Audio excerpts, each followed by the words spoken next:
Welcome everybody to another Deck Tech in the Day of Deck Techs. If you want to check out more, go check out the Day of Deck Techs playlist.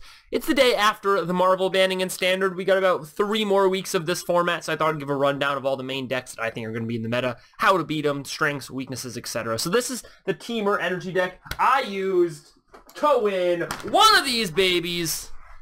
A nice game day play, Matt. So what we got here is we basically got a green-red aggro energy deck that's playing blue for a few cards. Negate, Rogue Refiner, Whirler, Burrell's Expertise, Confiscation Coup, and a lot of sideboard flexibility. So this is a list that's been running around. We're going to have to modify it for the new meta.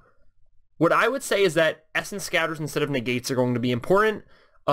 Burrell's Expertise is not going to be as great. Confiscation Coup is going to be better. I think there are going to be a lot of aggro creature-oriented decks in the new metagame. This land base seems good. I like one Lumbering Falls somewhere. I don't mind taking out a Forest for Lumbering Falls, but I think you need something in order to be able to have some game against Control game 1, or some extra game 1. Turn 2 Long Tusk Cup is still pretty much game over versus Control, though, so don't worry about that too much. In the board, I'm worried about these Ceremonious Rejections. I don't think they belong. I don't think they're going to be here in the new metagame. You're going to have to swap them out for something. Love the 2 Radiant Flames, the Incendiary Flow, the Magma Spray. I would really consider taking out the 4 Ceremonious Rejections, adding 2 Negates, adding a Radiant Flames, and then adding like a Chandra, just an extra Planeswalker, something extra. So the real reason to play this deck is if you love Glorybringer. Glorybringer is great against creature decks. It's great in racy formats and metagames and matchups, and that's what I think this is. I think I would get rid of this Confiscation, or this Burrell's Expertise, and add a Glorybringer. I also think I would get rid of these 3 Negates. I'd play 2 Essence Scatters in the last 2 Tireless Trackers. That's, I think, how I would change this deck.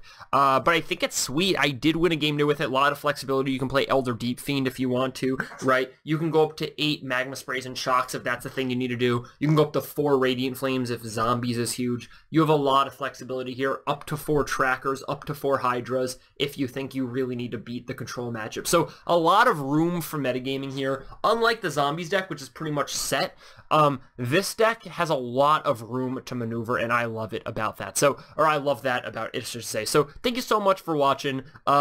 Hope you enjoyed this deck tech. Enjoy this. I'm definitely going to play it. I think it's very, very strong. What it's good against, it's great against aggro decks that try to go under it. It's also pretty good against Control. Other mid-range, it can struggle a little bit. And obviously it struggled against Aetherworks Marvel. But I think we have a good shot now that Marvel's out of the format. So pretty excited to give this one a shot. Thank you so much for watching. I'll see you for the next deck tech.